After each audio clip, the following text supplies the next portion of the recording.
I've been a fan of Microwave Society for a long time now. I can't be sure of the first of their videos I watched, but I know it was 2 or 3 years ago that a friend first introduced me to their videos, and I've loved them ever since, being able to quote a lot of their bits and inside jokes. To give you an idea of how much I like their videos, they are, to date, the only piece of YouTuber merch I've ever bought. Wow!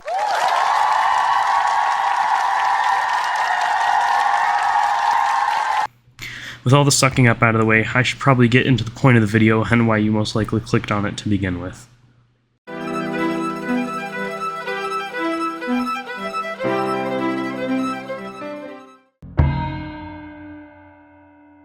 Now, as I said, I've been watching since pretty early on into the channel's life. Around episode 10 according to their IMDb. Yes, they have an IMDb page, and it's unreasonably funny, but I digress. There's a small era of videos that I'm ashamed to say I haven't yet watched, a group of the first 10 videos that were mostly gameplay. I don't have a good reason for not watching them, other than I just don't think about them. However, I do have some experience from this era, having watched the Dreams video, a video titled We Watched My Old YouTube Videos, and a couple others. These videos have a similar sense of humor to the modern videos, but are lower quality from a technical standpoint, but I believe it doesn't detract from the enjoyment. Other than that, there's not really much else to say about this era. April 18th of 2020, a video titled Watching VeggieTales in Quarantine premiered. Admittedly, I wasn't there to see how many views it got originally, not that I would remember anyways, but they've said in following videos that it was their most popular of the time, and it's apparent even today.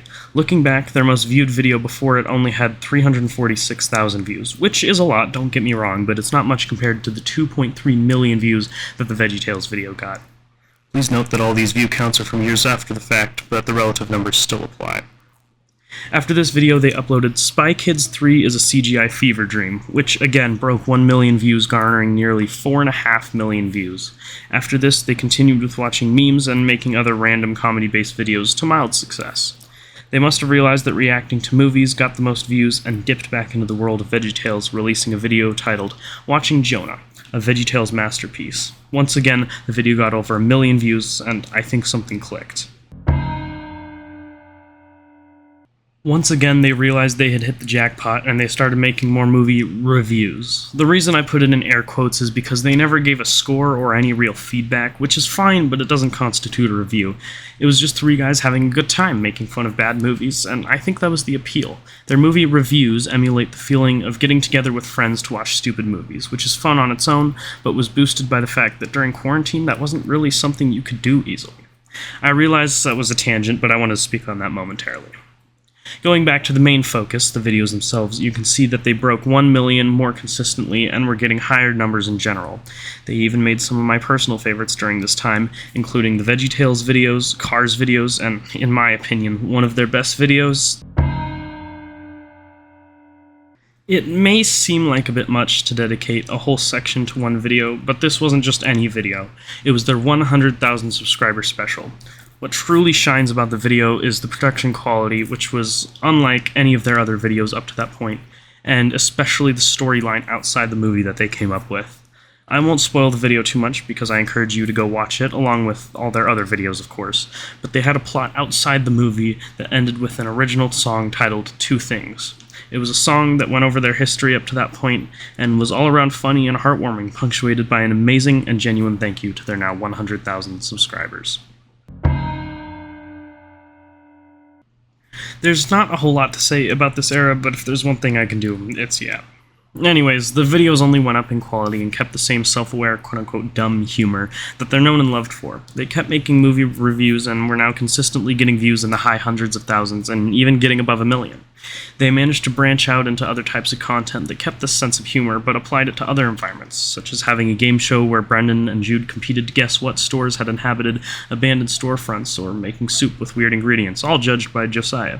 This ushered in a new era that I will refer to as... This is the final era for now, as it covers where they are now. They've started to branch off into videos such as unboxing Temu items, trying makeup with no experience, and reacting to stupid YouTube shorts. They still make plenty of movie reviews, and notably there's been a shift regarding who appears in the videos. Whereas before Jude, Brendan, and Josiah would be the main personalities, now Josiah mostly acts as a cameraman, and while I'm not sure, he might also be an editor, although Thomas likely still has this role. Interestingly enough, a new member, Lauren, a friend who one way or another came to be in their videos, has been appearing more and more. After a 5-second Google search, I can conclude that she isn't related to any of the original 3, nor is dating any of them. And honestly, I thought she was Josiah's sister. Clicking on this video, you might have expected some grand controversy or huge drama, but as far as I can tell, all seems to be going well. Their channel is growing, and they've managed to keep the same good sense of humor without becoming sellouts or sucking up to the algorithm. In trying to keep the illusion of someone who knows what he's doing, I'm gonna attempt a smooth outro, although in hindsight that might have already failed. But I digress. I'll simply close with a quote from Sun Tzu's Art of War.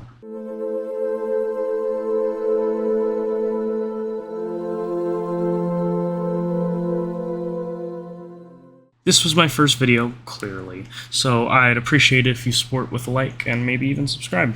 That's all.